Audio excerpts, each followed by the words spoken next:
Good evening and welcome to FSCTV. I'm Kate Murphy. And I'm Andrew Pauling. Tonight on FSCTV, January Scholars Weekend, Lakeland City Commission update, and a PIGFEST preview. From Studio A on the campus of Florida Southern College, this is FSCTV. We start tonight with news out of the Greek community. The Executive Board of Alpha Omicron Pi released a statement on Tuesday that it has unanimously voted to withdraw the chapter charter of the Kappa Gamma chapter of Alpha Omicron Pi at Florida Southern College. The press release went on to read that, quote, "The charter is being held in trust at our international headquarters, and all Alpha Omicron Pi chapter relations at Florida Southern College have ceased. Despite many visits and efforts to support and guide the chapter, the fraternity was unable to sustain a collegiate chapter that provided an exceptional membership experience and also attracted potential members to join," end quote. The chapter was officially closed on Monday, January 20th. According to the Director of Student Involvement, Jackie Inskeep, the decision was based on membership and not on any issues with bylaws or conduct. The 14 women in the chapter have been given alumnae status by the National Fraternity. Members of the chapter may formally appeal this decision. There were no classes for students and faculty this Monday, but members of the Florida Southern community gathered on their day off to celebrate the late Martin Luther King Jr. Students and faculty honored the legacy of Martin Luther King Jr. during the annual MLK Day of Impact on Monday. Martin Luther King Jr. Day is a federal holiday held on the third Monday in January that celebrates the life, achievements, and teachings of the American civil rights leader. Each year, members of the Florida Southern community gather on their day off to honor MLK. Monday's events featured guest speaker Sheila McCants and a community service project that aimed to help the local Lakeland community. MLK Day means coming together as a community and trying to make a difference, as he did. So it doesn't matter what service that is, or if you're just learning more about it, that also helps. Day of Impact enables students to collectively participate in a service activity that benefits the Lakeland community in a positive outlook. This year, FSC welcomes back Kids Pact, a nonprofit organization that provides meals to underprivileged children outside of the school environment.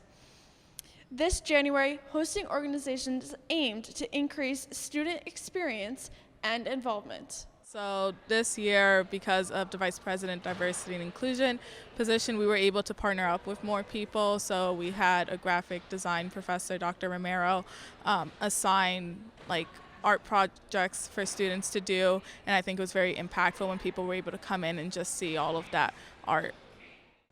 This event is a collaboration between the Multicultural Student Organization, the Student Government Association, and the Center for Student Involvement. Students can explore further campus and local service opportunities on Engage or by speaking with student leaders. Over winter break, washers and dryers were replaced in 3 freshman residence halls. Washers and dryers were replaced in Wesley Hall, Joseph Reynolds, and Spivey halls, with more set to be replaced campus-wide. According to Dean of Students Mike Crawford, the funding for the laundry equipment was taken from the college's general operating budget. The college leases the machines from CSC Service Works, who also provide the maintenance. 332 accepted members of the class of 2024 will be coming to campus this weekend as part of January Scholars Weekend. Nearly 300 student hosts and over a dozen student leaders are set to receive these prospective students. One of those leaders, senior Caitlin Bolger, said, quote, "I'm looking forward to being able to show these scholars all the opportunities that Florida Southern has to offer them," end quote.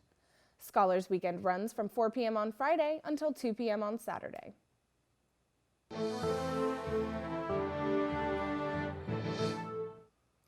On Tuesday, Florida Southern's men's basketball team moved up 2 more spots in the weekly NABC Division II poll. The team now cracked the top 10 and sits in the number 9 spot, just 1 behind conference opponent Nova Southeastern, who sits in 8th. Last night, the men picked up their 16th win of the season as they moved to 8-2 in conference play.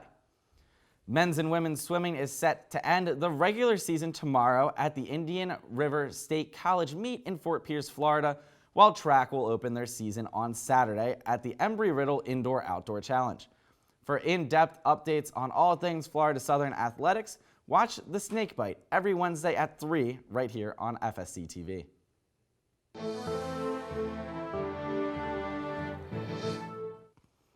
On Tuesday, Lakeland City Commission unanimously voted to remove City Attorney Palmer Davis's interim tag, which he has held since his appointment in October.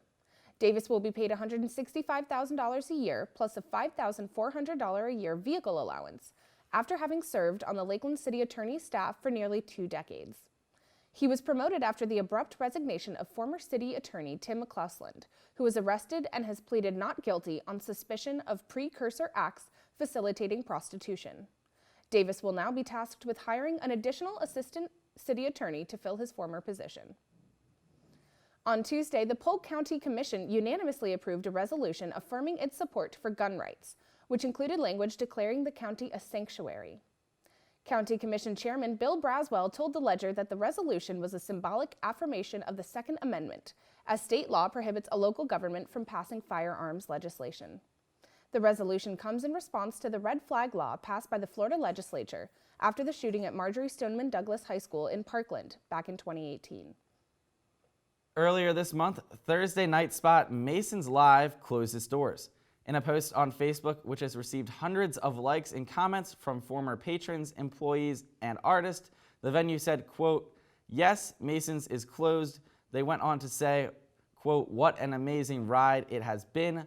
From Lit in Lakeland to Fuego Fridays, the Drag Queen Brunch to Bad Moms Club, and all the DJs and bands in between, Masons rocked," end quote. There is no word as to what may replace the location. The grills are firing up as Lakeland's 24th annual PIGFEST takes place this weekend at the Sun and Fun Expo campus. PIGFEST will have live music, and the funds raised will be donated to charities in the Lakeland area. Once at the event, you can exchange cash for pig bucks to purchase food and support the efforts of competing teams. PIGFEST will take place tomorrow from 5 to 10 p.m. and on Saturday from 10 a.m. to 5 p.m. Admission is $5 per person, and children under the age 12 or under are free.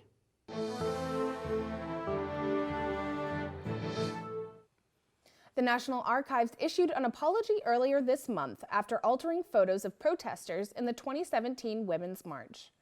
References to women's genitals and to President Trump were blurred or erased in the displayed photos. According to the archives, references to the president were altered to prevent engagement in political controversy surrounding the president, while female genitalia references were blurred with respect to younger audiences. The apology statement explained, quote, "We have removed the current display and will replace it as soon as possible with one that uses the unaltered image. We apologize," end quote.